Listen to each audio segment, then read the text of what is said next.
Assalamualaikum warahmatullahi wabarakatuh. Perkenalkan, nama saya Riki Chandra, NIM 19086424. Saya dari Fakultas Keilmuan Olahraga, Prodi Pendidikan Jasmani Kesehatan dan Rekreasi, jurusan Pendidikan Olahraga. Di sini saya akan membuat video mata kuliah itu Administrasi, Supervisi dan Pendidikan. Yang mana di sini saya akan sedikit membahas materi itu tentang administrasi keuangan.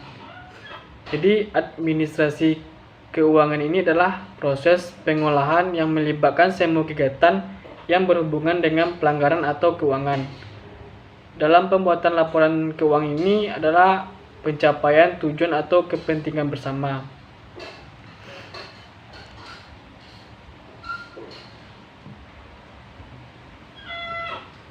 Di sini ada beberapa macam pengertian administrasi.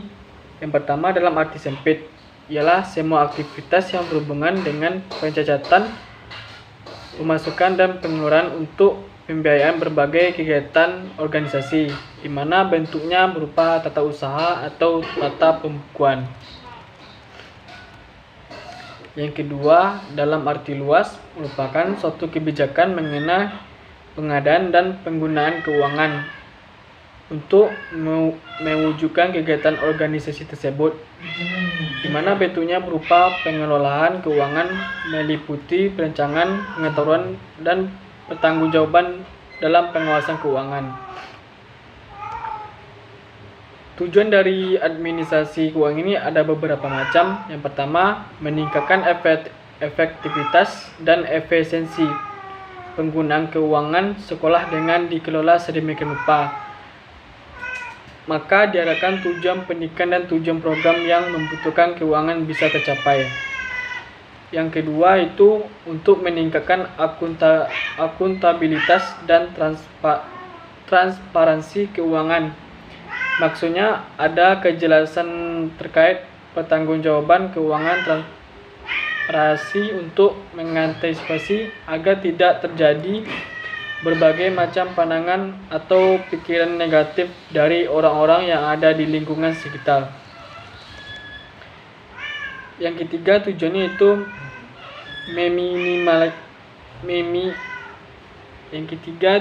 itu meminimalisir terjadinya penyalahgunaan anggaran atau keuangan sekolah. Yang selanjutnya itu proses administrasi keuangan. Yang pertama, perencanaan. Dalam perencanaan ini adalah selama 1 tahun anggaran atau keuangan sekolah yang dimanfaatkan untuk apa. Yang kedua, penggunaan, itu sarana yang telah dibeli tersebut dan digunakan dengan sebaik mungkin untuk kepentingan sekolah. Yang ketiga, pertanggungjawaban yang jelas. Bukan hanya omongan saja, tapi ada bukti-bukti yang jelas bahwa pengurang itu terjadi untuk kepentingan sekolah. Jadi untuk sumber daya manusia dan material itu adalah implementasi dan program pendidikan yang ditetapkan perlu ada penentuan yang jelas. Dan pada tahap ini ada gambaran yang kuat mengenai jumlah pegawai, yang mana jumlah staf dan kemampuan harus ada kejelasan tentang gedung dan fasilitas yang fisik yang dimiliki.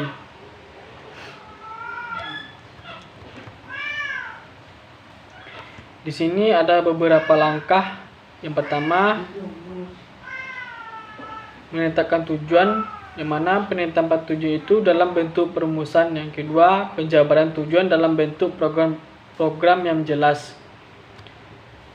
Dalam administrasi keuangan ini harus ada pemisahan yang jelas, pemisahan tugas dan fungsi dalam kaitannya dengan keuangan sekolah. Dalam penataan anggaran atau kependidikan itu ada 3 pemisahan tugas. Yang pertama, otorisator, yang kedua, ordonator, yang ketiga, bendahara.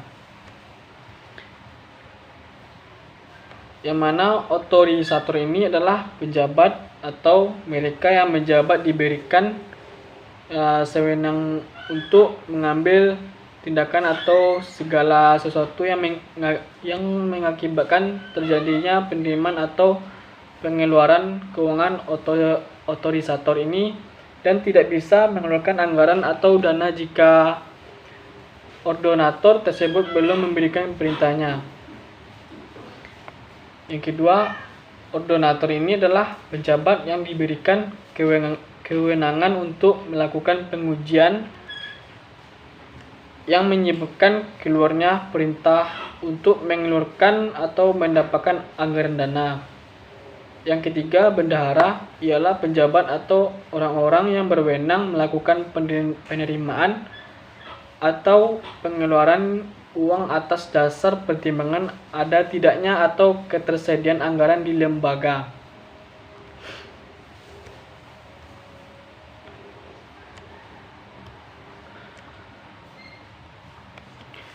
Dalam mengurangi dan mengantisipasi masalah-masalah yang berhubungan dengan penyalahgunaan wewenang atau penyelewengan terhadap keuangan dan anggaran sekolah. Di sini ada istilah pengawasan melekat, ialah pengawasan yang dilakukan oleh Dinas Pendidikan.